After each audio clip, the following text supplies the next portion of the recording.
Olá, muito boa noite. Veja os destaques de hoje do Assembleia em Foco, segunda edição. Os assuntos debatidos na sessão plenária desta quinta-feira, a sessão solene homenageia mulheres empreendedoras no Maranhão. Aumenta a procura por atendimento no posto do TRE localizado na Alema. E uma reportagem especial que resgata histórias de políticos maranhenses durante o golpe militar no Brasil. O Assembleia em Foco, segunda edição, está começando.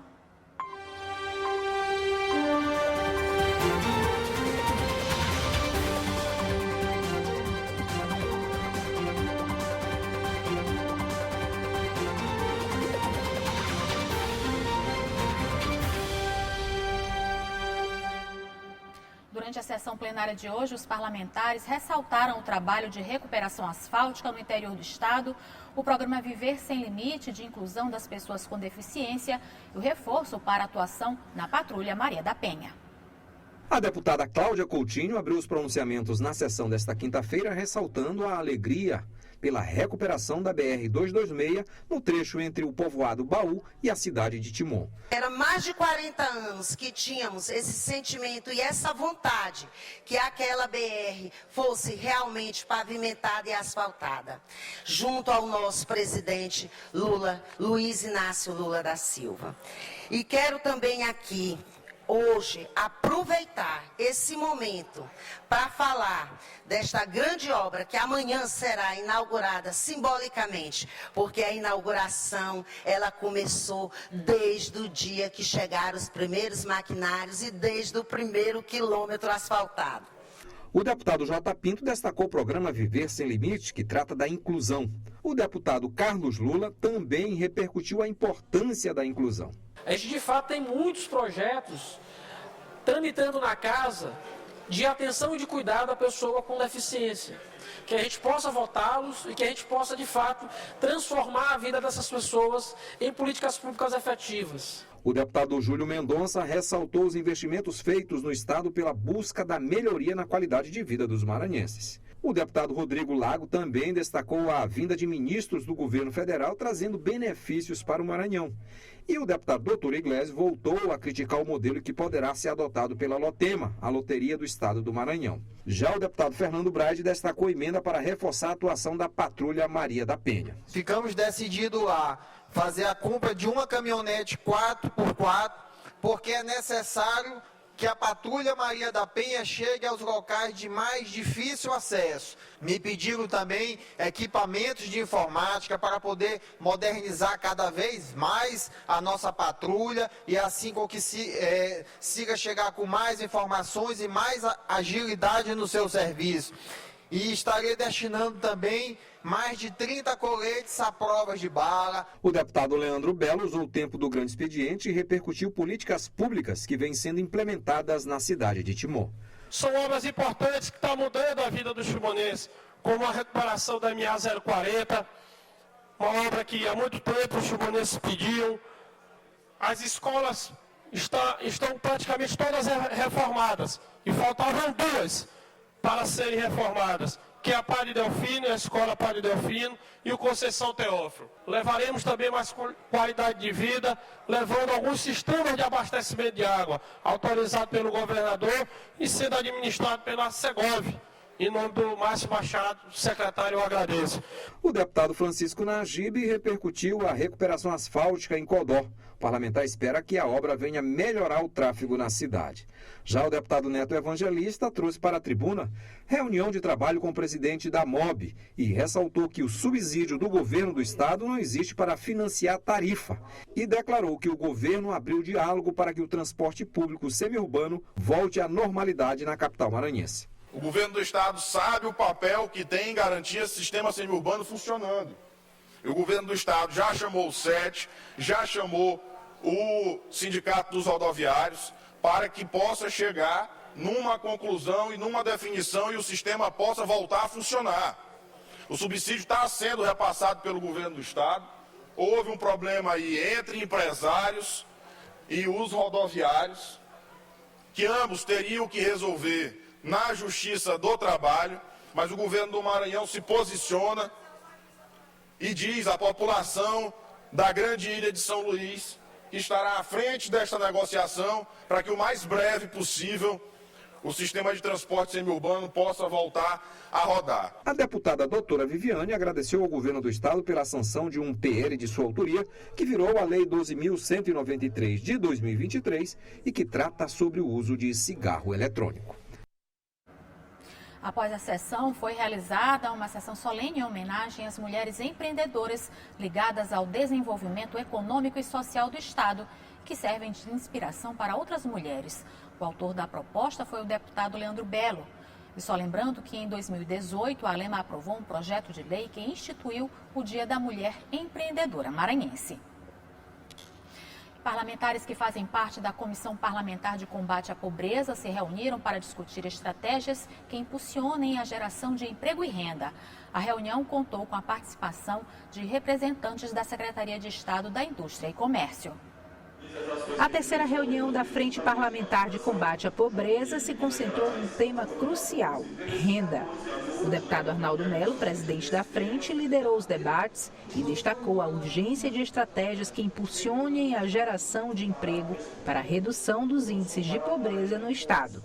O IBGE nos deu algumas informações dos seus estudos, dos seus arquivos, de que foi reduzida, de certa forma, o índice de pobreza do Maranhão, mas de forma insatisfatória, porque ao tempo que nós diminuímos alguns dígitos, outros estados semelhantes ao Maranhão desenvolveram mais. Então isso nos preocupa, porque nós temos 1, 2, 3 estados que estão em pior posição, digamos assim, nesses índices de desenvolvimento, e quando chega a nova avaliação do IBGE, o Maranhão melhora um pouco, mas os outros melhoram muito mais. E nós vamos buscar, inclusive nos outros estados. Nós agora mesmo vamos ao Ceará, vamos provavelmente ao Pernambuco e vamos ao Piauí, procurar saber, através das secretarias de Estado, quais as políticas adotadas que eles conseguiram evoluir mais do que nós. Essa é a expectativa dessa frente parlamentar. Durante a reunião, os deputados anunciaram que ainda no primeiro semestre deste ano, a Frente Parlamentar vai entregar para a Assembleia Legislativa um relatório sobre o trabalho realizado pelo grupo.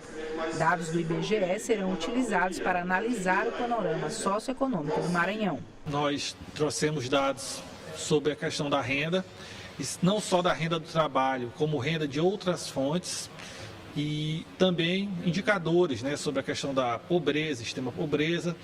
E todo esse conjunto de informações são fundamentais para os debates, para que se possam pensar projetos específicos que possam trazer geração de renda, que possam trazer uma maior empregabilidade para a população maranhense e, por consequência, diminuir esses indicadores de pobreza e extrema pobreza. Participaram também do encontro o secretário adjunto de Infraestrutura e Projetos e o secretário adjunto de Indústria e Comércio. Eles destacaram a importância de discutir estratégias eficazes para fomentar a geração de renda nos municípios maranhenses. A Secretaria de Indústria e Comércio é a porta de entrada para os investidores. Qualquer investidor que pretende chegar ao nosso estado e implantar um empreendimento, e os que aqui já estão, que pretendem ampliar ou locar em outro ambiente, sempre nos procuram. A Secretaria de Indústria e Comércio desenvolve diversos programas, projetos e ações, tendo em vista alcançar esse objetivo, fazendo entregas como, por exemplo, o Programa Trabalho Jovem, que está iniciando nesse momento. São mais de 3 mil vagas a serem ofertadas, com autorização do governador Carlos Brandão, 1.000 vagas para órgãos públicos, 2.000 vagas para empresas, e com certeza uma excelente política pública de desenvolvimento, geração de trabalho e renda e principalmente oportunidades para o jovem, fazendo a conexão da sala de aula com o mundo do trabalho. Os deputados Florencio Neto, Fernando Braide, Ricardo Arruda e Francisco Najib também estavam presentes e ressaltaram a colaboração da Alema na criação de propostas que fortaleçam a geração de renda e combatam a pobreza no Maranhão. Uma reunião muito produtiva, tratando dessa vez sobre a temática renda, que é fundamental para o Estado, com o objetivo de buscar caminhos para melhorar os indicadores econômicos e sociais do Maranhão. E é mais um passo que a Frente Parlamentar dá nesse caminho. buscando a interação, mais uma vez, buscando ouvir os órgãos de governo, as secretarias que têm atuação direta nessa área, e eu tenho certeza que ao final desse processo, a comissão, a Frente Parlamentar de Combate à Pobreza vai dar um resultado concreto e efetivo em prol da população do Maranhão. Nós precisamos, juntos, unir forças para trazer aos deputados a discussão que muitas das vezes o problema está nos municípios, está em áreas que a gente precisa fazer um investimento através da educação, através da qualificação profissional, para que as pessoas possam ter renda, possam ter seu emprego digno e vivam melhor. Segundo o presidente da Frente, Arnaldo Melo, o tema renda continuará a ser discutido na próxima reunião. Foram tantas palestras importantes que nós resolvemos desdobrar a reunião de hoje para mais uma na próxima semana. Então nós achamos que estamos no caminho certo e haveremos de fazer um relatório substancioso que possa contribuir tanto com os governos municipais, com as prefeituras, que nós vamos depois desmembrar a situação dos índices de desenvolvimento de cada município do Maranhão e também do próprio estado do Maranhão como um todo. E veja, no próximo bloco, o governo do Maranhão discute direitos e projetos para pessoas com deficiência em conferência estadual. E aumenta o atendimento no posto do TRE localizado na Alema. É o que você acompanha logo após o intervalo.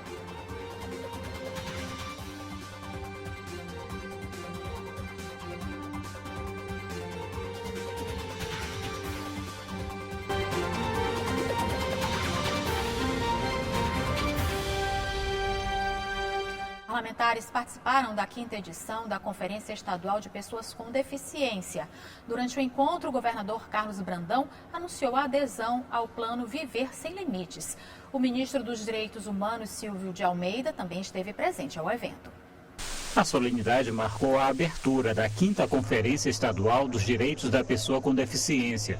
Além do governador Carlos Brandão, do vice Felipe Camarão e do ministro dos Direitos Humanos e Cidadania, estiveram presentes representantes de entidades ligadas aos direitos da pessoa com deficiência, Poder Judiciário, Ministério Público, Defensoria Pública, deputados federais e estaduais. É indispensável a gente poder construir políticas públicas para as pessoas com deficiência. Durante muito tempo o Brasil não viu e a gente está muito atrasado. Por isso é que a gente tem que se perguntar o tempo todo como construir cidades mais inclusivas, como construir espaços mais inclusivos, como de fato incluir as pessoas com deficiência que durante muitos e muitos anos estavam dentro de casa. Elas precisam estar na sociedade. O Brasil tem um número muito grande de pessoas com deficiência que precisam ser ouvidas. E essas políticas precisam ser construídas por elas, exatamente ouvindo, para a gente talvez reparar o dano histórico que a gente causou ao longo desse tempo, ao longo de tantos anos que a gente não as ouviu. Muito bom ver ter a vinda do ministro aqui, Direitos Humanos, essa jornada internacional de políticas públicas. É importante que, à luz da realidade, o nosso Estado possa firmar cada vez mais parcerias com essas políticas públicas que vêm garantir a acessibilidade, que vêm permitir a inclusão social, que vêm fazer com que as pessoas, de fato, se sintam cidadãs na sua plenitude. E este ano a conferência tem como tema Construindo um Brasil Mais Inclusivo. Foi apresentado o Plano Novo Viver Sem Limites e a adesão do Estado com a assinatura do governador Carlos Brandão. É uma maneira democrática do presidente Lula de ouvir a todos os estados e hoje é isso que o ministro está fazendo aqui. Vamos ter aqui um grande debate, certo? Com a participação dos conselhos, das autoridades políticas, em especial das pessoas com deficiência. Aqui, ministro, a gente já temos várias políticas implantadas no nosso estado para atender as pessoas com deficiência. Na área da saúde, por exemplo, nós temos o TEA 12+, nós temos a Casa Niná. Na área da educação, certo? Nós temos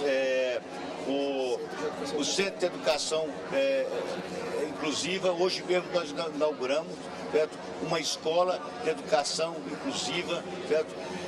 E já são 2 escolas que a gente inaugura.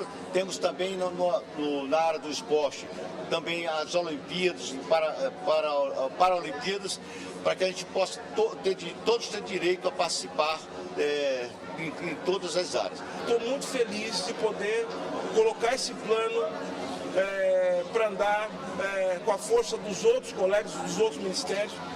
Governador, foram mais de 22 ministérios que participaram da formatação, da criação desse plano. Então é um plano do governo Lula, do presidente Lula, do governo federal, da União, do Brasil, e que só pode acontecer com atos como o de hoje, em que a União, o governo federal, junto com o governo do Maranhão, se unem. Também foram assinados os termos de doação de carrinhos do programa Minha Renda a 15 novos beneficiários.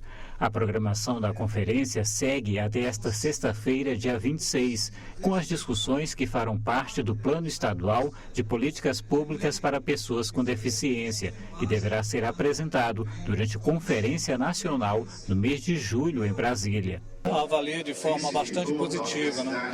Tendo em vista que eu chamo de uma grande reunião, uma reunião ampliada, porque as outras conferências municipais foram feitas de julho a novembro do ano passado, foram 21 conferências que foram feitas. Então, essas conferências, elas produziram propostas para trazerem para cá para o Estado. O Estado vai aprovar essas propostas hoje, algumas dessas propostas para encaminhar para a Nacional. Então, é um momento de extrema importância para a política da pessoa com deficiência do Estado do Maranhão.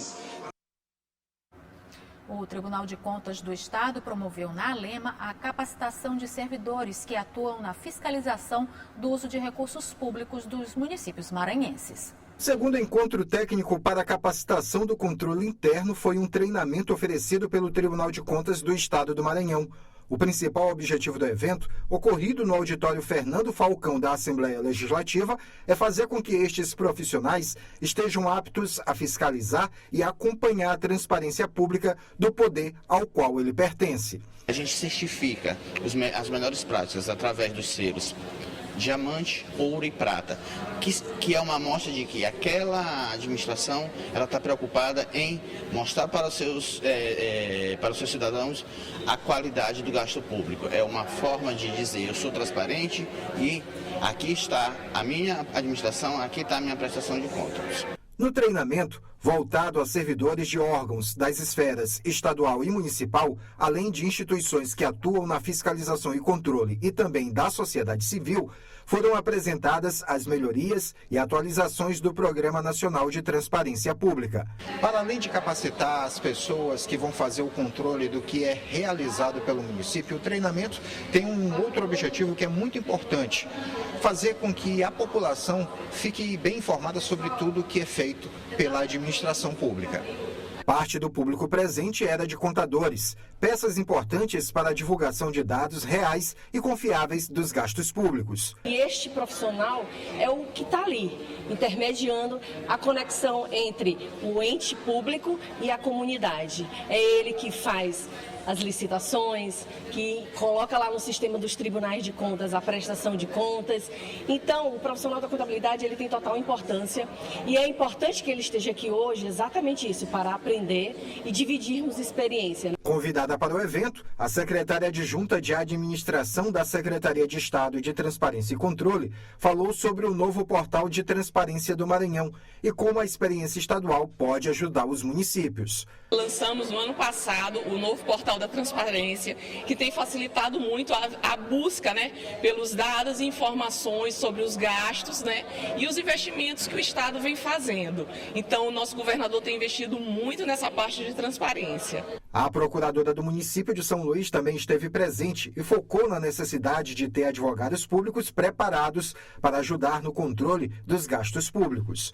A gente sabe dos princípios constitucionais que a gente busca, todos que trabalhamos na administração pública, da eficiência, da transparência, da impessoalidade. Então, a gente cada vez mais com esses treinamentos eficazes para buscarmos isso e buscarmos o desenvolvimento do nosso Estado. E cresceu a procura por atendimento na unidade do Tribunal Regional Eleitoral, localizada na Assembleia Legislativa. Serviços como atualização cadastral e transferências de títulos estão entre os mais procurados. Posto cheio e todo mundo com uma busca em comum. Regularizar o título de eleitor porque tem alguma pendência com a Justiça Eleitoral. A mudança de endereço de votação é um dos serviços mais procurados no posto do TRE na Assembleia Legislativa do Maranhão. O senhor votava onde? No Bacuri. E agora? aqui no São Luís. E como é que está sendo o atendimento aqui nesse posto da Alema? Até agora, graças a Deus, está sendo ótimo. No posto do TRE na Alema, mãe e filha vieram juntas garantir o direito ao voto. Eusilene está no time da mudança de local de votação, de Presidente Dutra para São Luís. Já a filha está só iniciando na jornada deste exercício da cidadania. Vai ter o título pela primeira vez. O que não falta por aqui são jovens tendo o primeiro contato com o título de eleitor. Beatriz, é a primeira vez que você está tirando o título. Como é que você vê a importância desse direito mesmo de votar? Eu não sei explicar muito bem, mas eu acho que tirar aqui, entendeu? As pessoas diferentes do lado, tirar o título é uma coisa muito importante, entendeu? Entre janeiro e março deste ano, mais de 56.200 jovens como elas solicitaram o título de eleitor no estado. Gente com idade entre 16 e 20 anos. Os dados são do TRE Maranhão. No posto da Alema, o leque de serviços eleitorais disponíveis é amplo. Estamos fazendo o primeiro título, regularizando pessoas que não votaram 2, 3 anos, estão se regularizando, estão fazendo as transferências necessárias e obedecendo eficientemente a lei. A doutora Vanessa nos fez ficar vigilante com relação às transferências para que os documentos sejam originais, sejam do mês de janeiro, efetivamente. Para muita gente que está aqui, a escolha pelo posto é pela comodidade, além do bom atendimento. Todos os postos, nesse momento, ajudam a gente descentralizar o atendimento. Então, a gente consegue atender mais pessoas, tendo em vista a quantidade de postos. Esse posto aqui tem sido um posto com grande procura, muitos atendimentos. Então, sim, facilita para que o eleitor seja atendido com mais rapidez e diminua a nossa demanda no fórum eleitoral, que já está bem grande. O posto do TRE aqui na Assembleia Legislativa funciona há cerca de um mês e na última semana, com a proximidade da data limite para a regularização do título, a procura pelos serviços só cresceu. O posto já chegou a registrar cerca de 200 atendimentos em um único dia. Como no dia 8 se aproxima, a busca aumentou. As pessoas querem se regularizar, o que é muito bom. Além da propaganda que a Assembleia está chamando para a cidadania. Vim se regularizar, vim fazer seu título, os jovens de 18, 16 anos, vim resolver sua situação de multa, é o exercício da cidadania para que no dia da eleição se possa dar um voto consciente para a melhoria do nosso Estado, para o desenvolvimento do nosso Estado. Por conta dessa alta demanda, foi estabelecido um horário limite de atendimento. Nós vamos receber pessoas até às 17h30. E quem estiver aqui dentro, quem chegar às 17h30, a gente vai anotar, pode ficar esperando no sofá, nas outras cadeiras e serão atendidos. Nem que a gente saia daqui às 21 horas, como saímos ontem, 21h30. O TRE lembra que o prazo estabelecido para a regularização, dia 8 de maio, não deve ser prorrogado e o eleitor precisa estar atento às orientações da Justiça Eleitoral para não ficar de fora do processo democrático de escolha de seus representantes públicos. Primeira coisa, o eleitor tem que procurar saber se ele tem alguma pendência, o que ele precisa fazer. Entre no site do TRE, lá tem o autoatendimento eleitor, lá ele verifica se ele tem multa, se ele precisa atualizar, se ele quer transferir, se ele quer alterar dados, se ele quer mudar o cadastro biométrico, se ele precisa realmente ir até um posto da Justiça Eleitoral. Lembrando que segunda via de título não precisa mais o eleitor se dirigir a um posto do TRE ou fora, ele tira de casa, ele imprime de casa o seu título eleitoral. A expectativa é de atendimento ao número máximo de eleitores e ajudar a garantir eleições mais amplas para quem já pode ter um título para chamar de seu e também para quem vai participar disso lá no futuro, mas já enxerga na mãe o exemplo de busca pela cidadania. E veja no próximo bloco, o site da Assembleia Legislativa do Maranhão está de cara nova. E você vai ver uma reportagem especial que resgata histórias de políticos maranhenses durante o golpe militar no Brasil e a reparação feita pela Alema aos ex-deputados caçados. Você acompanha logo após o intervalo.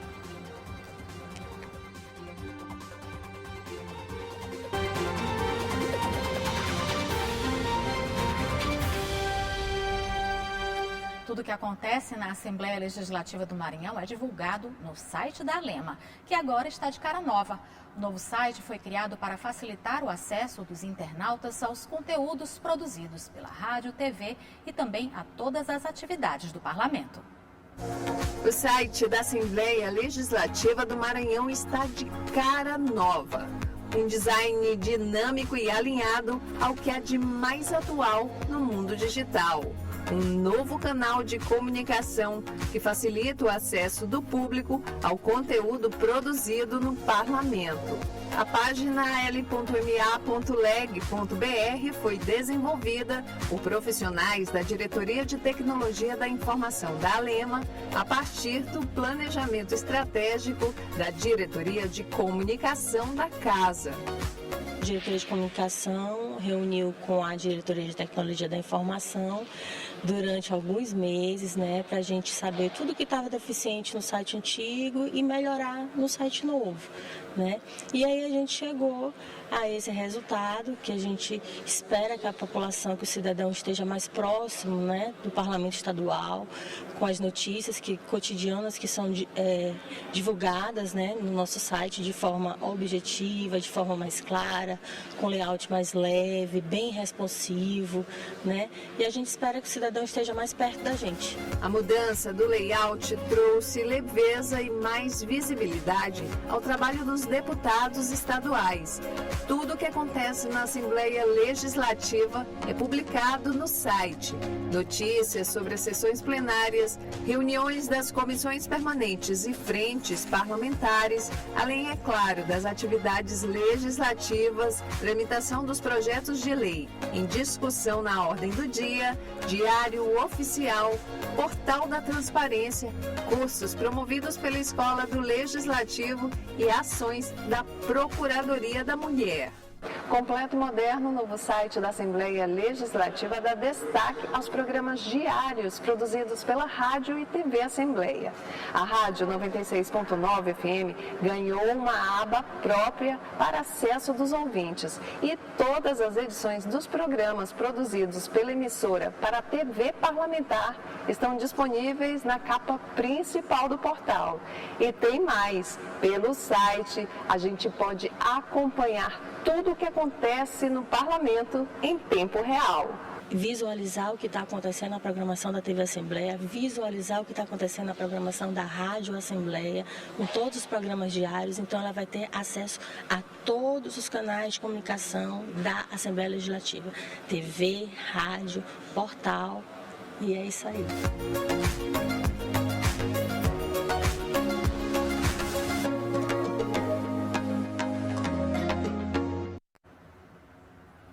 Há 60 anos, o Brasil sofreu os impactos do chamado golpe militar de 64. Na época, políticos maranhenses perderam seus mandatos. A repórter Milena Dutra e o repórter cinematográfico Gleidson Martins prepararam uma reportagem especial que resgata um pedaço dessa história que envolveu ex-deputados maranhenses.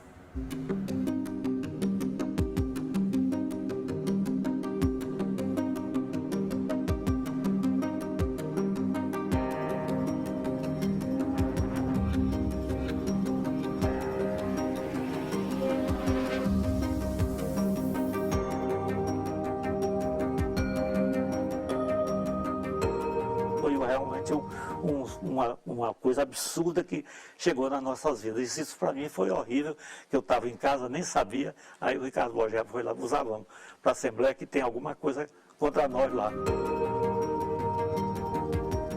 O relato é de um homem público, político eleito por voto popular, que há 60 anos, em 25 de abril de 1964, sofreu os impactos do golpe militar no Brasil. Benedito Borges de Abusar é um dos deputados estaduais maranhenses que tiveram o mandato cassado durante o regime militar. Foi um dos parlamentares eleitos no pleito de 62, mas que 2 anos depois foi obrigado a deixar o cargo. Na época, integrava a bancada de oposição ao então governador do estado, Newton Bello, e o parlamento era presidido pelo deputado estadual Frederico Leda. comandante do 24 mostrou, olha, chegou um cabograma pedindo que vocês cassem mandatos desses deputados, e se for o caso do Ricardo Bogé. Então, caiu a sopa no mel, era o que realmente que o governo estava querendo, era isso, e a Assembleia também, para se purificar dos comunistas que haviam lá dentro, os comunistas, aí meio com aspas.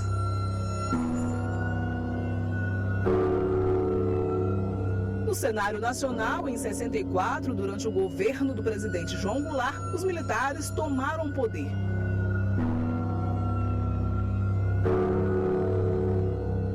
Iniciava-se a ditadura militar no Brasil, que duraria até 1985.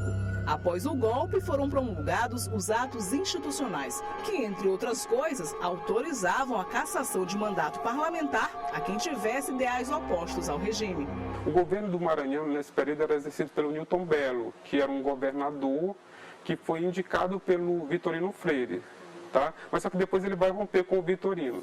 E tinha as oposições, né, contra o vitorinismo. E o natural candidato das oposições seria o Neiva Moreira, que era um combativo deputado federal, né, que tinha já uma trajetória de combatividade, liderou a greve de 1951, ele seria o natural candidato das oposições coligadas, né? Só que quando vem um golpe, ele é primeiro a ser cassado, né, deputado federal, há deputados estaduais também que são cassados, que estão ligados à oposição, que são cassados também, e com essa cassação do Neiva Moreira, gerou um vácuo nas oposições, né?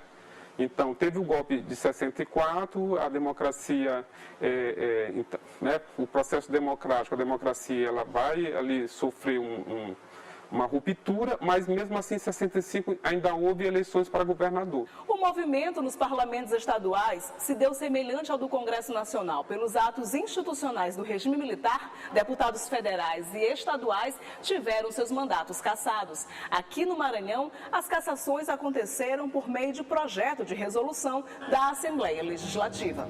Além de Benedito Buzar, também tiveram os mandatos cassados os deputados estaduais Sálvio Dino e Clerber Leite, já falecidos, e seus suplentes. Aí a Assembleia se reuniu no outro dia, né? Aí fez aquilo que ia fazer, fez um projeto de resolução, e cassando os nossos mandatos, e dizendo assim, e como veio no cabograma do quarto exército, dizia assim, desceu e caçar deputados Sálvio Dino, Benedito Buzar, e se for o caso, Ricardo Bogé. Aí eles, por piedade, lá tiraram o Ricardo, que era um brilhante deputado, já morreu também. Mas em 18 de fevereiro de 2013, em uma cerimônia simbólica realizada aqui no plenário Najib Aikel, em sua nova sede, a Assembleia Legislativa do Maranhão devolveu o mandato dos deputados cassados durante o regime militar. A solenidade também aconteceu em comemoração aos 178 anos de fundação do Parlamento Estadual. Durante a sessão solene, os diplomas foram entregues a Sálvio Dino, Benedito Buzar e Clerber Leite, em memória representado pelo filho na cerimônia. O deputado estadual Arnaldo Melo, decano da casa, era o presidente da Assembleia Legislativa do Maranhão na época. Ele relembra a emoção de ver os deputados sendo homenageados, 49 anos depois de terem seus mandatos cassados pelo regime militar. Eu me senti, acho que com a mesma sensação de quem faz um ato de justiça. Porque a mesa diretora à época, que eu presidia, foi quem discutiu essa matéria, juntamente com a nossa Comissão de Constituição e Justiça da Casa, e nós entendemos que houve arbitrariedade. E nada mais justo do que você corrigir aquilo no momento que você pode. Com todo respeito que nós temos às Forças Armadas, mas naquele momento eu acho que aqueles deputados que foram afastados não tiveram o direito de defesa. 25 de abril de 1964, data que marcou a política do Maranhão, que marcou a vida de Benedito Buzar e dos colegas. 60 anos depois do golpe militar, ele resgata o fato para destacar que, embora tenha tido mandato cassado, viu a democracia vencer no Brasil, o parlamento ser livre, e a história sendo recontada e imortalizada.